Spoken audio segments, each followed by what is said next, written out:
All right. I love that countdown. That got me pumped up. Yeah, that's pretty cool. What's going on, everybody? Welcome to Laying the Points with Farley Betts. Steve Norman and I back for another week of NFL ATS Breakdown here.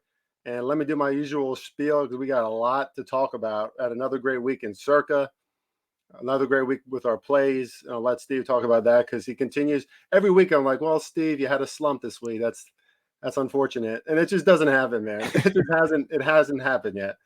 So thank you, everybody who's listening and who's watching. And this pod will be out on Thursday, October 21st. If you're watching tonight live, thank you very much. You can send in questions at any time during the show. We should have that feature set up here. And if it's not, then I'll make sure that it is. I'm pretty sure it is. So send in your questions. We'll try to answer them throughout the show.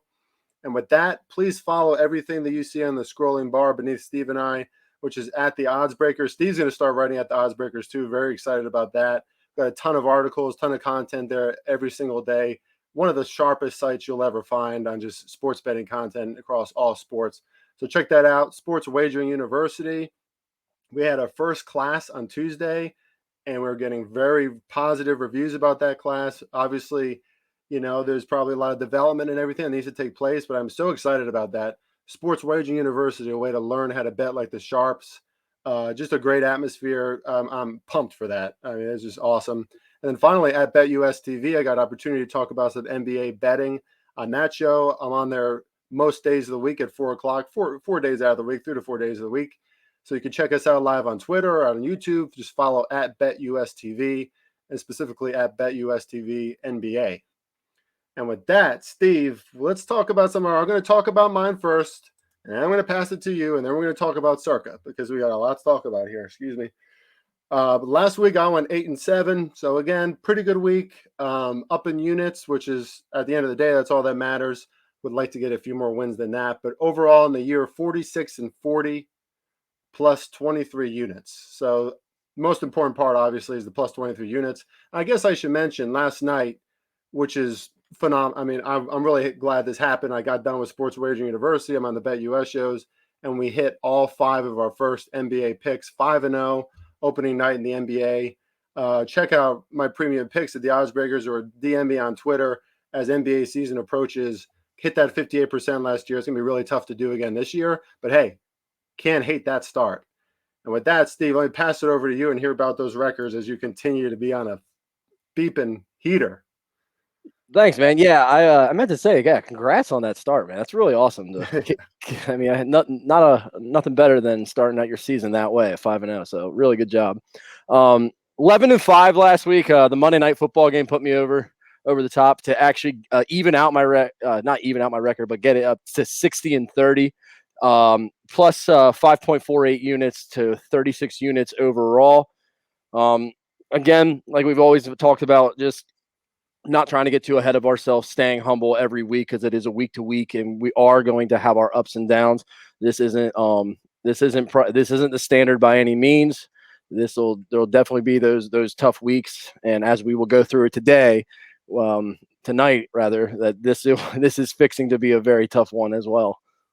Yeah, extremely tough week coming up, and especially for Steve and I'm starting to feel a little bit of pressure here because over the last 4 weeks, and you can check the data on Circa Sports Million Contest or whatever. You can also check it at the Odds Breakers because we put up a post there every week on Sunday. Steve and I, in our Circa picks, have hit 17-2-1 the past 4 weeks. I mean, what is that, like a 90% win rate? Like 95? I don't know. It's Not up bad. there, but yeah, it's check out those Circa picks that we put out every Sunday morning. This podcast helps us talk through that every single week. I mean, Steve and I just said we get onto this show, we have good thoughts, obviously, we have some angles, but after this show, we feel strongly about our plays, and then we come to our agreement. So we're just trusting the process. Try to give us your support throughout the way here because it is nerve-wracking. I mean, we're in the top 100, Steve, in Circa right now. Now that's through 6 weeks, a lot of weeks to go. A lot of weeks. Yeah, so to keep that going is going to be tough, but right now in the top 2%. So, praying, hoping, trying to do our due diligence, staying up late, and we'll just go from there. But with that, Steve, let's get into it because this week we have 13 games, so that's nice. Get 6 teams off of bye. So we get a little cut there, but still plenty to talk about. So first game of the week, Thursday Night Football. Baker Mayfield announced out for this one. Case Keenum in the game. Browns at -1.5 now, was at -3. Of course, a lot of injuries on the Browns as it is. Kareem Hunt, Nick Chubb, and now Baker Mayfield. So their offense is really depleted. And I'll just speak to this one really quickly, Steve, and then I'll hand it off to you because I'd love to hear what you have to say about it. I'm looking at the weather and the situation here. It's going to be very windy in Cleveland. Chance of showers and rain. It could just the rain could end, but the wind is really the big factor, right? Because that has a big effect on the passing game. Offensive line of the Browns, considerably better than most in the NFL. Now they're going up against a Denver defense that's pretty good, but Denver's better against the pass than they are the run. I think the Browns can control this game, Steve, but I like the total going under 41 even more. This just sets up perfectly for it. The defense in the Browns who just got smashed by Justin Herbert and then well, wait a minute, Justin Herbert. I got my shit mixed up here. See all these late nights, Steve. Arizona. It was Herbert, and then who smashed him last week? Kyler Murray. Oh yeah, Kyler Murray. I have Lamar down. Lamar smashed the Chargers. That's a lot of information in the head. Yeah, but this defense smashed 2 weeks in a row now. I mean, Kyler Murray and Justin Herbert are going to do that to a lot of teams. But I think that the Browns defense is due for some positive regression in this game. They have an offense coming in that's not that great. Bridgewater's starting to show some signs of negative regression, kind of, back to the mean, probably how he really plays. So I expect defenses to own this game, low scoring game. That's my favorite play in this one is just to look at the under. What say you, Steve? Yeah, I mean, when you look at this game, both teams have a lot of injuries, and key players obviously for the Browns with Baker, Hunt, and Chubb all being out. Looking to see if Odell and Landry will come. They're still questionable, so we're not sure if they're going to be going on Thursday. But you have to like the narrative that the Browns defense has to be hungry and a little pissed off from their performance last week, getting absolutely pretty much embarrassed by the Cardinals. I thought that game was going to be a lot closer with actually the Browns maybe having a shot in it, and it just wasn't the case at all. And one thing I'm looking at here is, personally, when you look at Case Keenum coming in, taking over, like, I don't personally think there's that big of a drop off from Case Keenum to Baker. From Baker to Case Keenum, rather. I think he still is a very capable quarterback that, for all intents and purposes, might even throw a better football than Baker. I mean, who knows? I mean, we've seen Keenum lead Vikings teams get into the NFC Championship game before, so he's a capable quarterback. So I wouldn't just completely write off the Browns here. I actually kind of like them, especially the fact that this line has dipped so much that now you're getting them under the what I think it was at 3.5 at one point. Now we're at 1.5, 2 at some places. So you're under that key number. They're at home. You have this pissed off defense that I think will come show up. Again, I really do like what Chris was saying about it being a low scoring game. Gonna have to look at the weather to see if field goals will be an issue in that type of game. But I do like, even though with all these injuries, that I still think that they have good rookie running backs and Felton, and then their other running back Johnson that can still carry the ball behind that great offensive line. And I still am leaning and like the Cleveland to cover the -1.5. Any chance that you would want that to be a circuit play? You like it that much? We'll have to talk later. Personally, I just don't like doing Thursday nights because you have to do all of them, and then the lines change, and with COVID and everything, I'd rather wait till Saturday for all of them. The volatility of Thursday night too is such a short week, and I thought you were suggesting before the pod that you like that much. Oh no, I like it. I like it that much that I'm willing to put my record on it. Right. I would lean towards the Browns as well. It's just the Broncos need to get off the schneid too, right? 2 straight losses, or 3 straight losses for them. So they I think they're 3-3, either 3-3 or 3-2. But they need to get off the schneid as well. So we'll see what happens there. Bengals at the Baltimore Ravens. Ravens at home again. Ravens are white hot right now, arguably the best team in the AFC. Ravens are -6.5, and the totals of 47. Steve.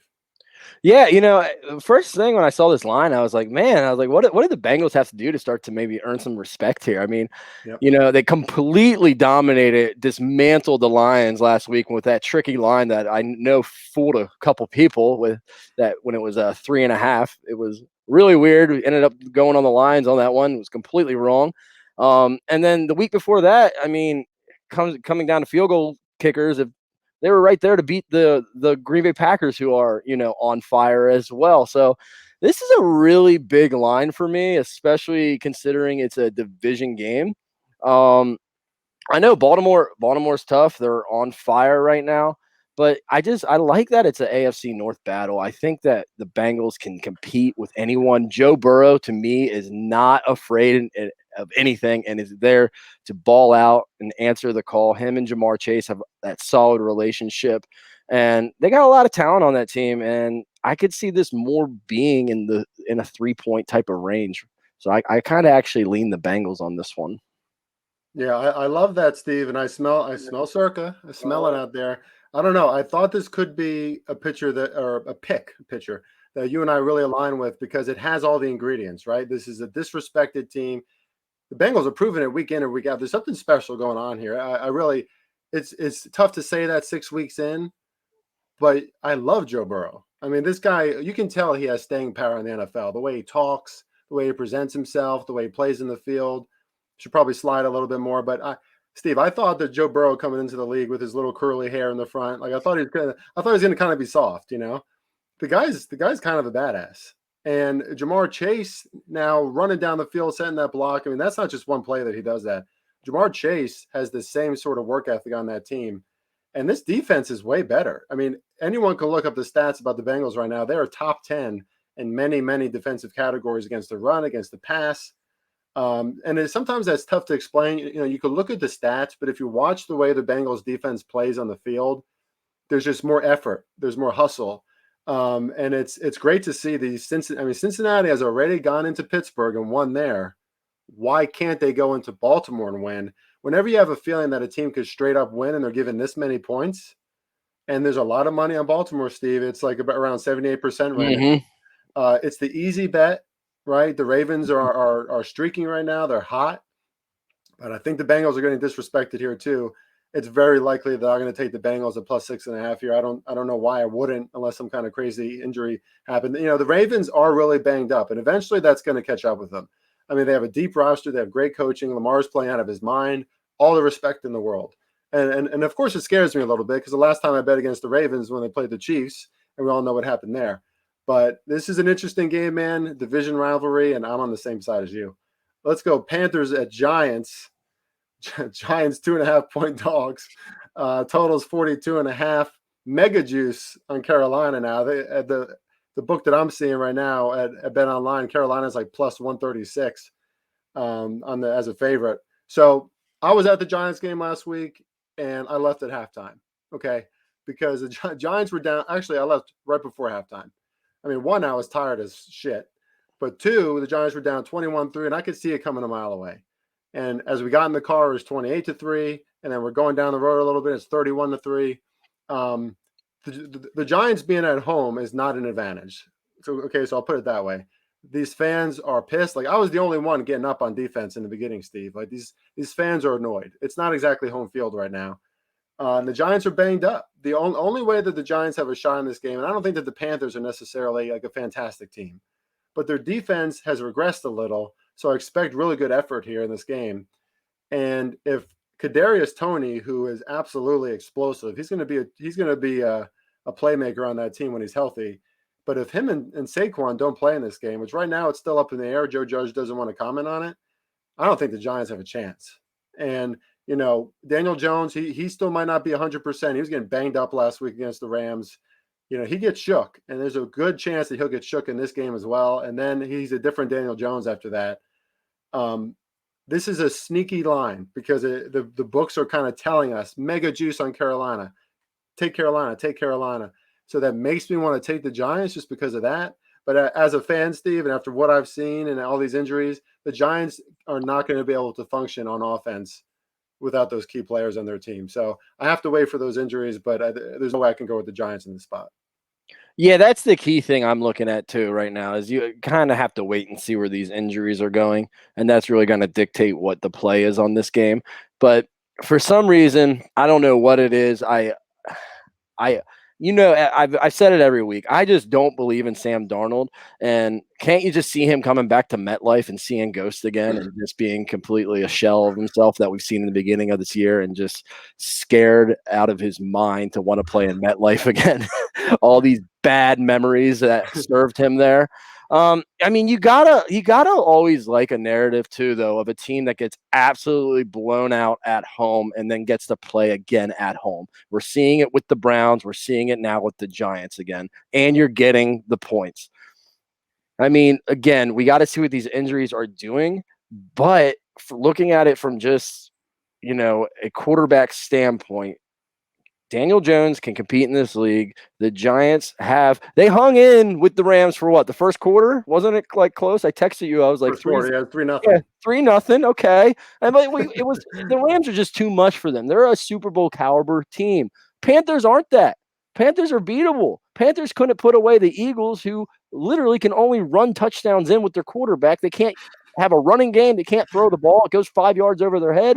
I mean, the Panthers offense isn't doing anything without McCaffrey there, and that's been pretty obvious. So look to see what these injuries are doing, but if we can get Tony back, if we can get Barkley back, I'll probably be taking the Giants with those points. Yeah, I think the Giants could be real feisty in that situation. Galladay's injured too. He might not play either. We're not even considering him. So there's a lot of concern. I can foresee if more performances like that happen, Steve, there's going to be a lot of firings taking place, and I don't think that's an overreaction. I don't think this is going to work. Yeah, don't hire Jason Garrett. Right. But you know what? Though, at the same time, not to get off track here, but at a certain point, isn't that Joe Judge's problem too? Like, why isn't Joe Judge going up to Jason Garrett and be like, bro, why the hell are we running on first down up the middle every freaking drive? Like, that doesn't work. Like, why doesn't he say that? Like, he just thinks that Jason Garrett is going to figure it out. It's bad, man. All right. Washington football team at the Packers. Packers are -8.5. There's actually more bets on the football team as it stands now. Totals at 48.5. Steve, what do you got on this one? Yeah, this line moved down. It was at, I think, 9.5 when I first was looking at it, and it's been moving down towards 8.5 towards Washington. But Green Bay is back, man. Ever since week 1, they have just been on a mission. They've been absolutely competing, and they have not been looking back at all. They had that close game with the Bengals. They didn't exactly cover. It was just a push, but they're doing very, very well. They are 7-1 against the spread in their last 8 games played in October. So clearly Rodgers does very well in October. I mean, how awesome was it last week? Just Rodgers' reaction after catching that, running that touchdown in and yelling to the fan, "I own you, I own you." Like, he is playing football. He's having fun. He is not the Rodgers that we were afraid of that was coming into the season, that was going to be like down, hating, playing there. No, he's playing to win, and that's exactly what he's going to do this week. And he's going to pick this Washington team apart that has not had an answer for anybody yet, because this defense is not living up to the hype. Washington has a ton of injuries right now, even though, granted, some of them that were sitting out today were probably only just to make sure, just to give some players some rest. But if Antonio Gibson can't go, that's a big loss for them. I really think, regardless, it's a big line. It's moving down. I like the Packers here. I think they're going to just dismantle Washington. Yeah, I would love it if this moves down even more. I can only side on that, on the Packers too. I mean, if this was in Washington, maybe we could see a different game. Mm-hmm. But this defense that Jack Del Rio cannot figure out, going to Green Bay against Aaron Rodgers playing like this, nothing makes me think that Aaron Rodgers is going to mess anything up at this point, right? Steve and I were both concerned that we were going to see the Aaron Rodgers of 2 years ago, which is, a lot of complaining and like kind of throwing the ball away a lot. He's locked in, Steve. He is absolutely locked in. And, it's really not fair, because quarterbacks like Rodgers and Brady, who still have the physical prowess to stay in there and all that experience, it looks easy out there for them. Like, it's not even fair, right? Like, if they can have the same physical qualities out there with all their experience and knowledge, it's just silly. And that's what we're seeing for Aaron Rodgers every other week. The Washington football team's defense is dead last in the NFL in pass yards allowed per game. Maybe we should look at Aaron Rodgers' pass yards props, all kinds of props on the Packers and their points and pass yards. And I mean, they're pretty good against the run. I mean, they're not great. They're like mid-tier against the run, but the Washington football team having huge problems against the pass. So I can only side with the Packers here as well. Not sure if it's an official play of mine yet, but I do love the total. This is a situation where last week, Kansas City against the Washington football team, I took the total even at 56. I lost that. Most of us thought that would hit, with the way that Washington's defense is playing. But this feels like that week where you get off the total now, you get a little scared of that, and this is a Washington game where it does hit, or maybe you play on the Green Bay team total. But that's other. There's a lot of prop plays I think that could be available in this game. Let's look at the Chiefs at the Titans. Titans plus 5.5. Totals at 57. We're seeing another high Chiefs total, and why not? Most of their games go extremely high. And the first thing I got to say about this, Steve, is Derrick Henry is fucking unreal. I mean, he's different. I mean, I don't know if it's genes or mentality or all these things combined, but that guy and he's over 200 yards more rushing than any other running back in the league. He has more yards after contact than most NFL teams. And now the Titans, who just showed up on Monday Night Football and beat the Bills, who a lot of people think are the best team in the AFC this year, now they're getting plus 5.5 against the Chiefs, who can't play defense, who are not going to be able to stop Derrick Henry. I mean, Tannehill, too, still one of the more underrated. He makes a mistake every now and then, but he makes the throws, man. 3rd and 10, 3rd and 12, 3rd and 8. He was making it happen on every one of those drives, keeping at the same pace as the Bills, which is not easy to do. I want to go with the over in this one because it just makes sense. Titans defense, not good. Chiefs defense, not good. Although the Titans at home can be awfully feisty, you still see those totals going really high. So I want to look at the total over, but I also want to look at the Titans plus 5.5 in this. I can't go with the Chiefs after they looked good for 1 week. I mean, I don't know. I mean, like, are they back after 1 week against Washington? I'm not sure if I can trust that. What do you think, Steve? Yeah, and the first thing jumped out to me, this is definitely a weird line. You would think it'd be a little bit closer than that. So it's kind of like, what is going on here? Like, is it something that we don't know what to expect? But I mean, we think about the Titans in recent history when they played against the Chiefs in the playoffs and things like that. They were able to compete. They would jump out to early leads, but the Kansas City had a really strong defense back then and was able to just score at will whenever they wanted. Their offense is still there, obviously, but we know their defense is having trouble, and they haven't really. They finally showed up a little bit last week, right, to shut down Washington. But I mean, take that for what you will at this point.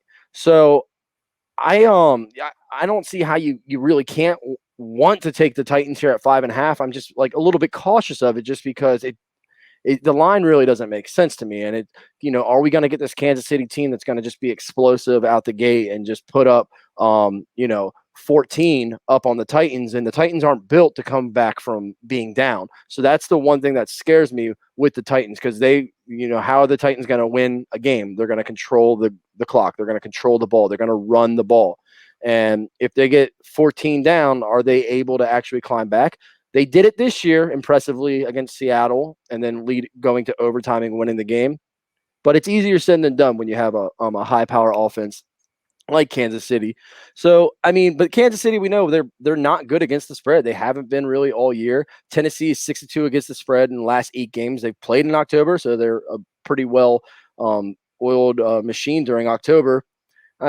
And I do hope and look for them to control the ball with that run game and limit as much as possible the big play opportunities with Mahomes.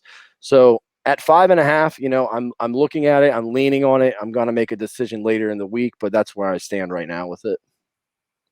Yeah, no, you're right about that number. 5.5 is so weird, isn't it? It's like under 6, under 7, over.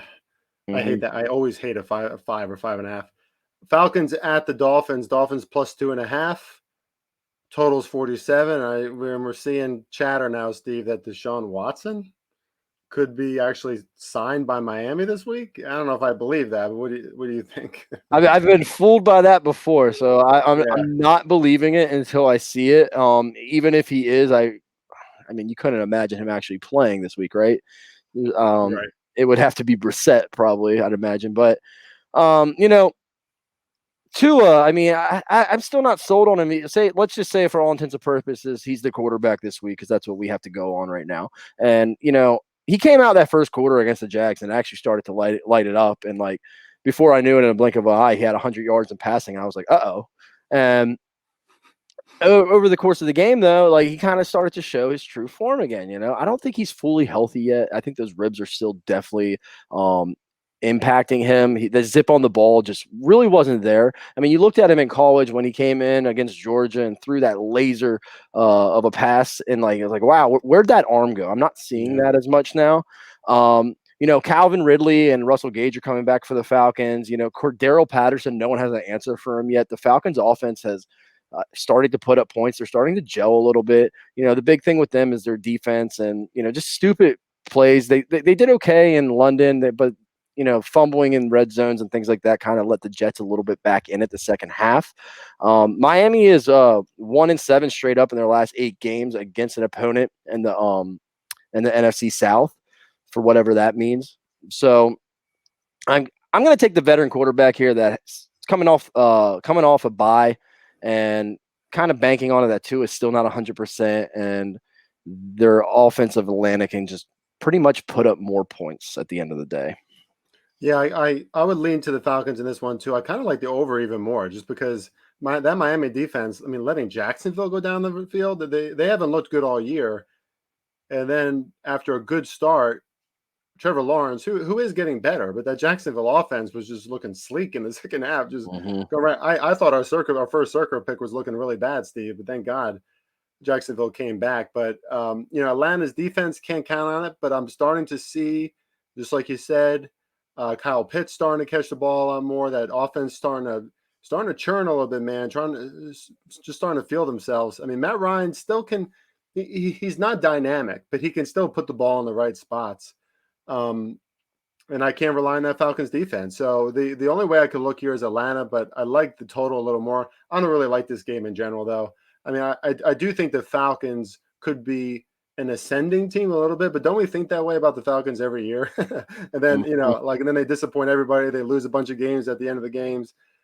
So there's a lot of mystery in this one right now, man. And I didn't think the Dolphins were going to be showing this kind of performance on both sides of the ball. It's not a good look. Jets at the Patriots. This is a really interesting line. So Patriots are -7.5. Played a great game against the Cowboys last week. Could have won that game. Of course, not a lot of defenses are stopping Dak Prescott and the Cowboys these days. But now the Patriots are at home, so you got to love that for New England. But they are -7.5, so they're over that hook. And there is a ton of money on the Patriots. 97% is on the Patriots, and we're getting the hook with the Jets. Now, the Patriots not only looked good last week, and Mac Jones, he might not jump off the page, but he's effective, he's efficient, he's the most accurate rookie quarterback by far. And the Jets get 2 weeks now, right? They didn't play last week, and the Patriots welcome the Chargers next week. I'm not sure if that affects the Patriots. This is a divisional game, Steve, so there has to be some, they got to be amped for this, right? There has to be some energy for this, but it's kind of a letdown spot after they put in all-in effort last week against the Cowboys, and they have a much tougher team next week. I mean, is Belichick already planning for Justin Herbert? Because he's probably not planning for the Jets. Well, I mean, he is planning for the Jets, but maybe not as hard as he would, like, when Tampa Bay came to town. This one's sneaky, Steve. I'm looking forward to hear what you have to say about this. Total at 42.5. I guess I lean to the under, but I want to take the Jets in this because of the money and because of the spot for New England. But the Patriots at home are a much better team than the Jets, I think, still. I mean, the defense has been somewhat proficient. I'm not going to count last week's game. And Mac Jones can get it done against this Jets defense, but they've also been feisty. So I'm up in the air about this game, Steve. Can't wait to hear what you think.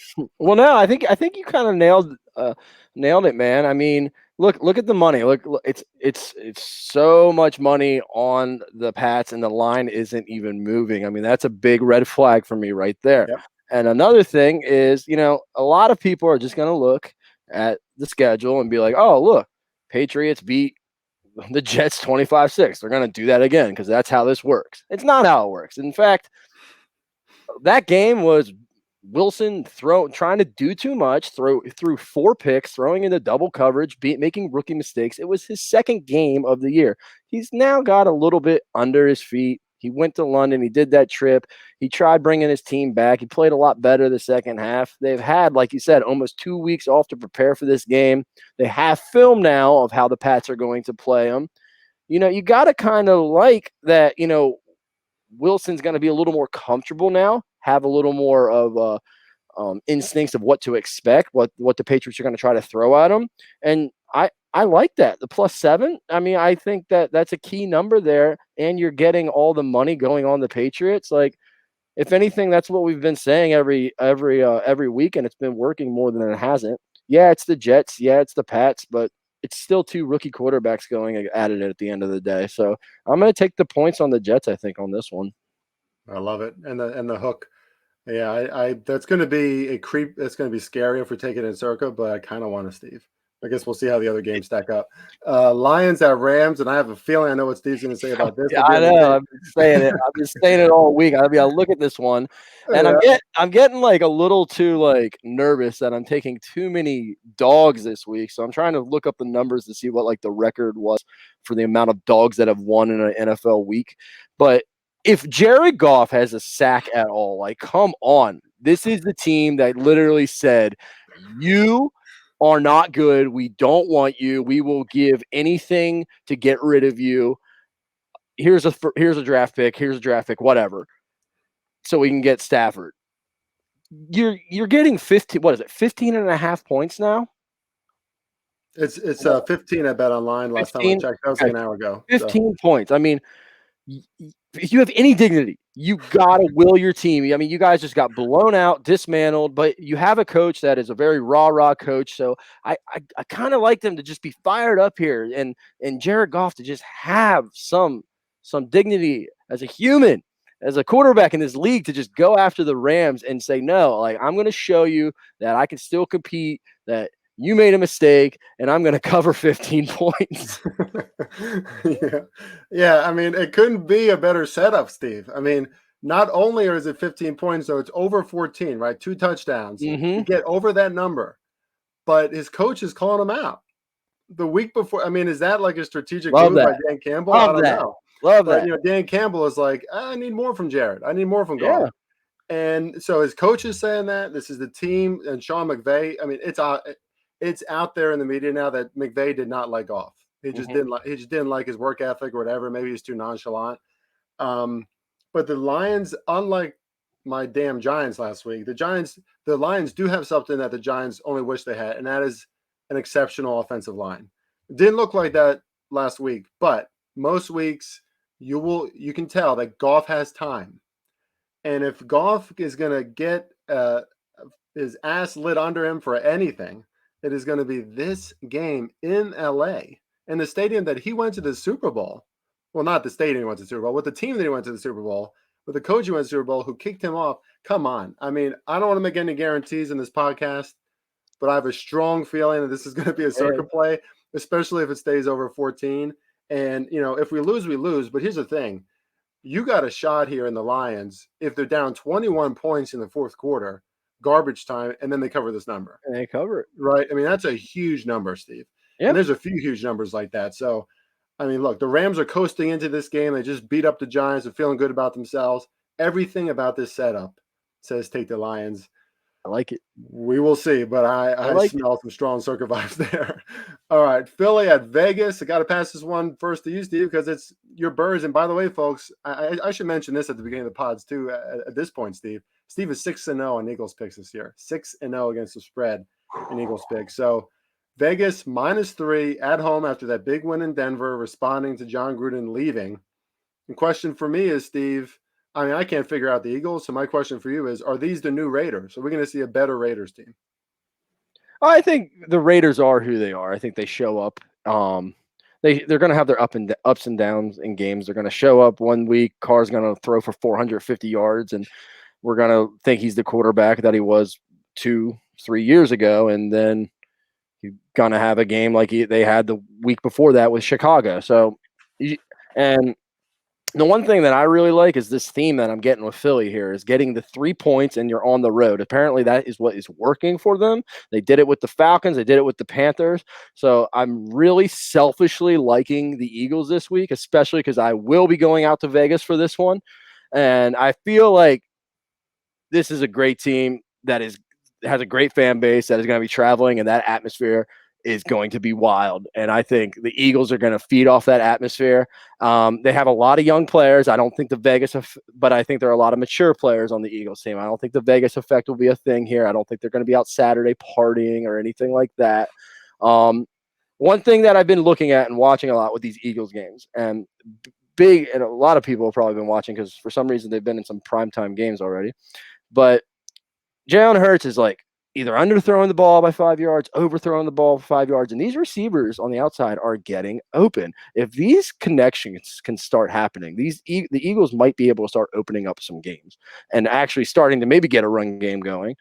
They do try to run a lot of bubble screens, and I think that this game could actually bode well for them with a over pursuing Raiders defense, especially their defensive line. So hopefully they can move the ball that way. I would still like to see some more running game established by the Eagles, but at this point, that's not their style. Apparently, I think when Sirianni interviewed for the team, he just said, "Hey, you like Andy Reid? Yeah, I'm just going to try to throw the ball as far as I can and not run the ball at all." And that's because that's pretty much been his mantra so far. But I'm looking for this to be a back and forth affair. I really like the over in this one. Eagles are 6-7.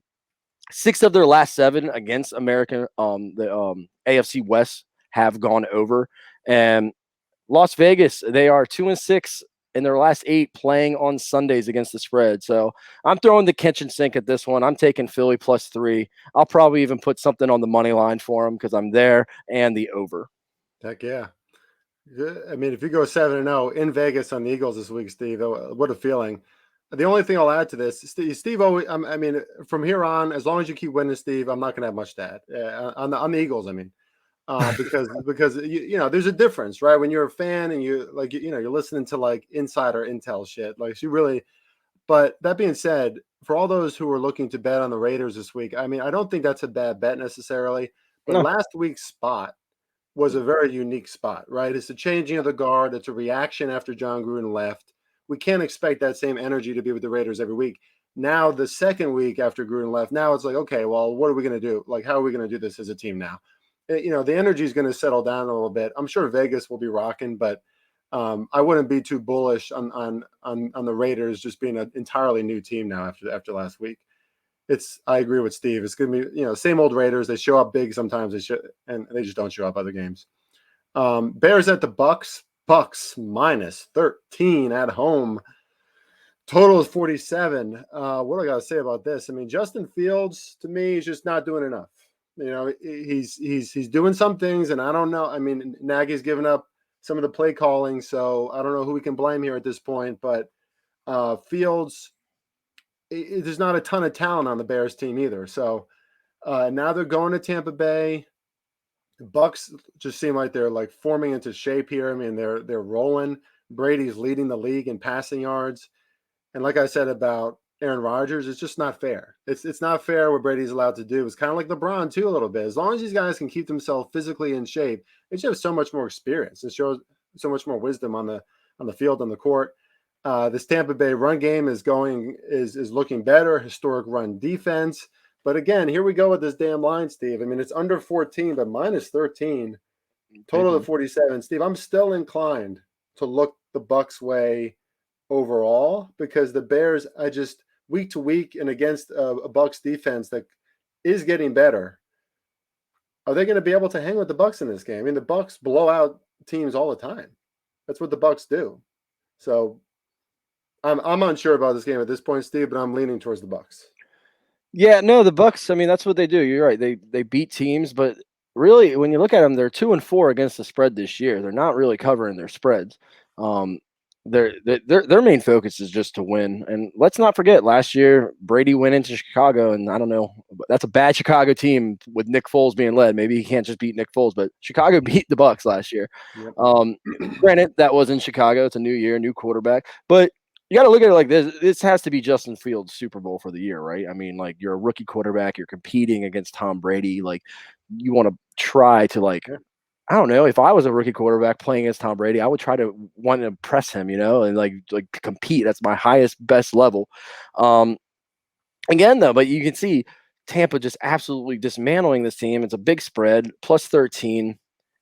It's probably one of those games that I might even just stay away from, honestly, because I Yeah. wouldn't be shocked. I really wouldn't be shocked if if Chicago loses by 10, 11 points and they still cover.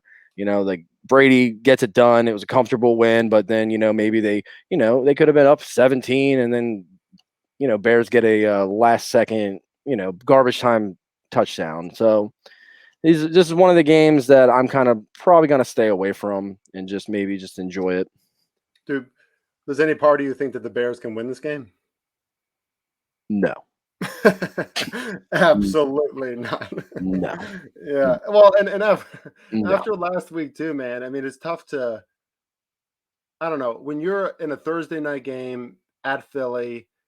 That's a tough cover. It's just a tough cover. I mean, honestly they should have covered, Oh right? yeah, If oh yeah. the the Eagles going for two in that spot, I was like, are you kidding me? But but but still, it's still a tough spot on the road Thursday night. Things happen. And I did want to mention before I forgot to mention about this, Steve. This is our next games. We'll talk about the Cardinals too.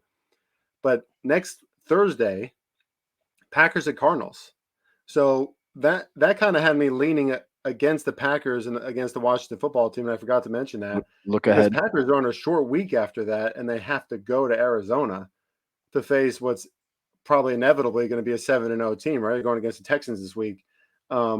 We'll see, but that's not a great spot for Green Bay. But the Green Bay's in an ideal spot this Sunday. So I don't know, at home. Anyway, Texans at Cardinals. Cardinals minus 17.5. Talk about a massive number. That's one of the biggest numbers I've ever seen in the regular season. I can't remember. Maybe when the Patriots were rolling against like the Jets, but that is huge. I think the biggest one I've seen was that one year when the Jaguars were so bad and Peyton Manning with the Broncos. It was like 20 some points. Yeah. Like first play of the game, Peyton Manning threw a pick six. Oh yeah. Because Vegas called that one in. Yeah. I mean, nobody could score in the Broncos that year at all. No, It not at was all. unbelievable. I Yeah. So think, what? Go ahead.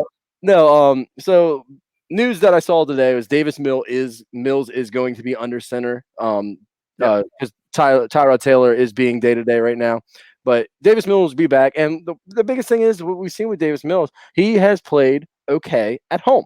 He is terrible on the road. He's been getting absolutely destroyed on the road. Carson Wentz destroyed him. Who else was it? Josh Allen destroyed him. And I think the same is going to happen here this weekend. It's a big spread. It's a giant spread, but that's what it is for a reason. Cardinals are hot. They are putting up points. They don't care. They're not slowing down. They're 6-0 against the spread in their last 6 games in October. Houston is 1-4 against the spread in their last 5 games in October. I don't see Arizona slowing down here at all. I know Texans defense can be, a little feisty sometimes and whatnot, but they just don't have the offensive talent to compete with Kyler Murray, and they are just going to absolutely take off, I think. Yeah, we thought the Browns defense was exceptional too, and look what Arizona did to them. I mean, I was going to say a lot of the same stuff here, Steve. I'm probably going to stay away from this game or just put one unit on the Cardinals or something, just because it is such a massive number, and they do have that big game on Thursday. But I can see them kind of hanging it in like in the third or fourth quarter, I guess, if the game has gotten away from the Texans. But it's just the number is just absurd. The Cardinals should cover. There's nothing to not like about the Cardinals right now. Every single week, if we get a low line in the Cardinals against a good team, I'm going to take it until they prove otherwise. This is massive. So I'm just going to be off this game probably. Colts at 49ers. 49ers -4. Totals at 44. And this is a very interesting game because one thing about the Texans last week is even though they got shellacked by the Colts, they had more total yards than the Colts by a pretty significant margin. The Colts just, defense, turnovers, a lot of things happened in that game. But now Indy's kind of feeling a little good about themselves, Steve. Carson Wentz not jumping off the page, but he's very efficient. And this is a game where there's going to be light rain, a lot of wind, at least in the forecast now. The Colts defense has absolutely stepped up a lot. But the 49ers, Steve, 2 weeks to prep with Kyle Shanahan. Now this is a low number, a reduced line. I mean, if this was 2 weeks ago and the Colts were coming to San Francisco, then what would this line be? -7, -7.5, -6.5. Now it's -4. So I think we're getting value on San Francisco. And I know that the Colts defense has played well, but you're giving Shanahan 2 weeks to prep, to scheme, to create.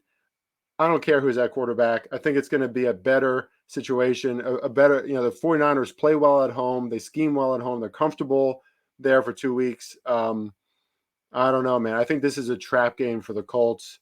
That's what I feel from it. I want to look at the money because I haven't looked at that yet, actually. But let me bring that up now while I'm chatting. What do you think of this one? Yeah, this is my biggest question: is San Francisco going to figure this out yet? Because they have not really been impressive at all this year. One thing I saw, I don't know exactly what it was. My buddy sent me a TikTok video of Kittle out partying with the Giants for fans for baseball, wasted, and it's just like, is that what it's all about for them now?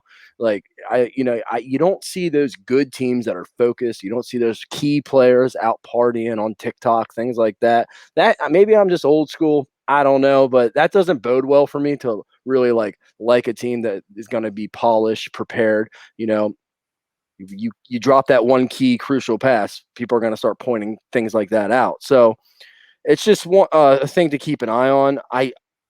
I think you're right on the right track here with Colts looking like a really good value here. That they've been playing well. They went into Baltimore.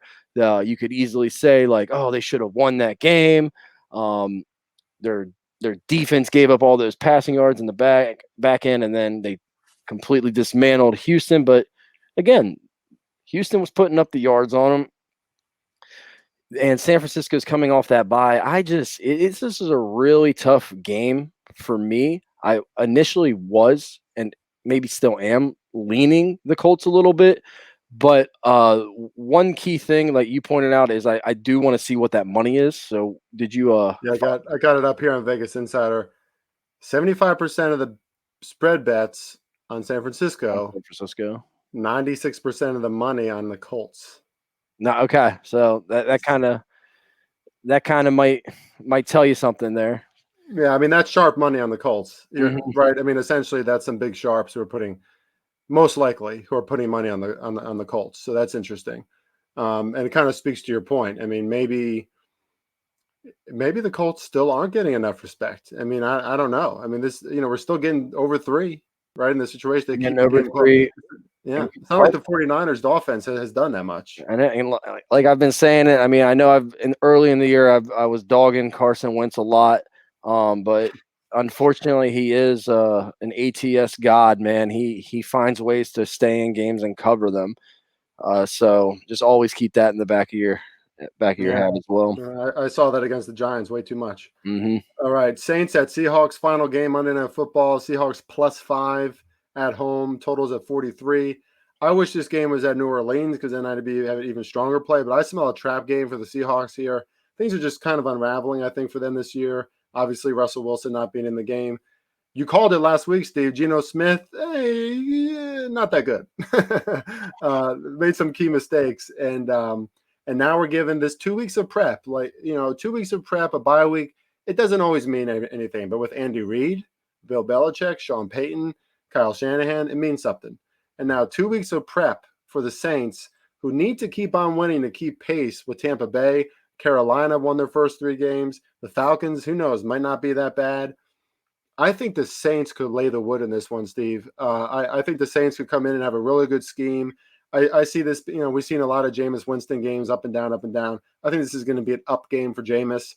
Again, I wish it was in New Orleans or else I'd be even bullish because we're saying this line is essentially saying that the Saints are 7 points better than the Seahawks right now. I'm not sure if that's true, but I kind of smell an explosion from the Saints. What do you think? Oh yeah, I absolutely agree. I watching that game on was Sunday night. Geno was about as I expected. I mean, they were very limiting him throwing the ball down the field. He was throwing everything out to the flats. Steelers were just atrocious on the run game, just letting them crawl back in it for no reason. And the other thing was that game could have been a lot more lopsided. Seattle was putting the ball on the turf a lot, and they were getting very fortunate in their bounces to get the balls back. But that one proved to be key at the very end there in overtime. Geno is who he is. I was listening to Pete Carroll talk today on the radio. He was basically saying, "Yeah, we're just trying to get through this." So don't look at the score from the Seattle game and be like, wow, they stuck with Pittsburgh. There was only 3 points. No, that game should have been a lot bigger of a spread, I think, on that one. And they were even fortunate to get to go to overtime there. I like the Saints coming off a bye. This is a passing league, and Geno cannot pass the ball.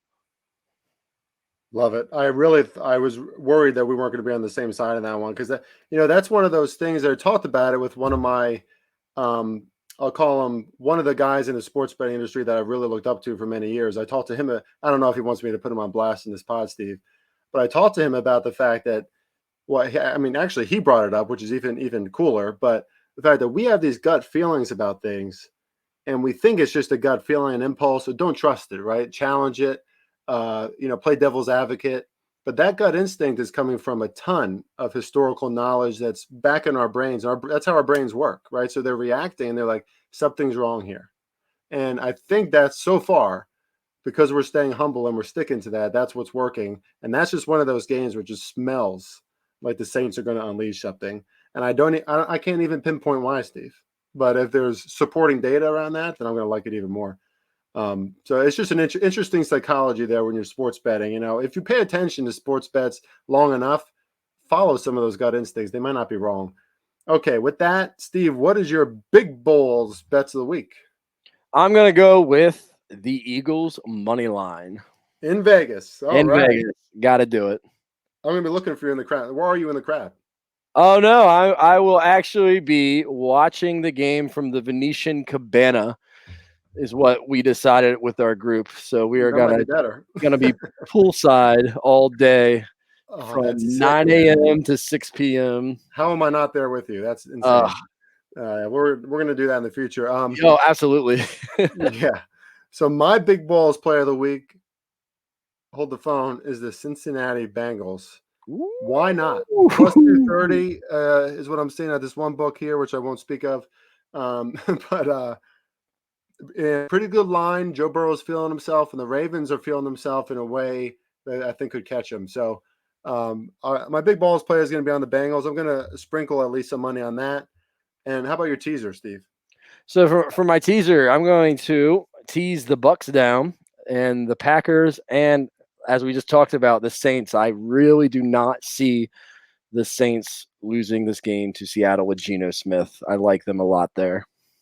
Yeah, there you go. I kind of like the two night games to tease. I want to tease the Colts over 10 because even though I think the 49ers could cover that line, they're not going to beat the Colts by more than 10. Not if the Colts defense keeps playing how it is. And then I'm with you on the Saints. Hate to say it too, but I'm also inclined to take the Panthers. You could tease the Panthers up to plus 4.5. You're getting over some key numbers there. Why not? Especially if those injuries are in line for the Giants. I might as well start betting against the Giants and making some good money, Steve. I'm at the point in the year where I might as well start doing it. So with that, everybody, thank you as always. This was a shorter one. We kept this one under an hour because we have 13 games and we're still not short. But appreciate all the viewers, all the listeners, all the watchers on Twitter and YouTube. Continue to follow me and Steve on Twitter, at Snorm on Twitter, at Farley Bets, or at Chris R. Farley 1 on Twitter. Follow us at the Oddsbreakers Sports Wager U at BetUS. And until next week, man, let's do it again in Circus, Steve. Saying some prayers, man. Let's go. Let's get another 5-0. Love it. See you later, guys. Thanks, everyone.